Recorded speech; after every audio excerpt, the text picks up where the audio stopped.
السلام علیکم ورحمت الله وبرکاته. دوستانو، امید تاسو بخیر. الحمدلله عمان هم د پاکستانانو باندې چې کوم د کرونا د وجې نه د پابندي لګولې وه هغه ختمه شوه او د 1 سپتمبر نه پس به عمان ته چې چا دواړه ستنې وهلي د کرونا نو هغه به عمان ته تللی شي. نو دا عمان کې چې کوم ملګري کار کوي انشاءالله د هغو خو دا مسله به الله حل کړي د خیره څخه. خو د دې فایده د سعودي عرب مسافرو ته دا ده که الله مکه که چېرته فلایټ کولاو نه شو، الله دې ول فلایټ اوپن کی، نو کم مرګري چې په نورو لارو باندې ځي نو اوس به مطلب په عمان باندې به هم بیا هغو هلته به 14-15 ورځې سټی کولی شي او بیا به د عمان نه هم هغو سعودي عرب ته انټري کولی شي. مطلب دا دی عمان ته به هغو عمان کې به 14 ورځې تیری او پس دغې نه بیا سعودي عرب ته تللی شي.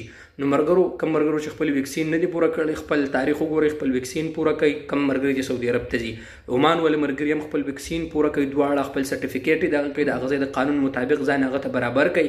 او د سعودي عرب مرګري خپل که چا ویکسین پوره کړي نو هغه وزارت صحت ته ولېږي چې د هغه ځای نه هغه اکسپټ شي او ستاسو توکل نه جوړه شي. نو د کارونه وکړئ انشاءالله، الله دې وکړي چې موږ باندې مزید اسانیانې الله رب العالمین راولي.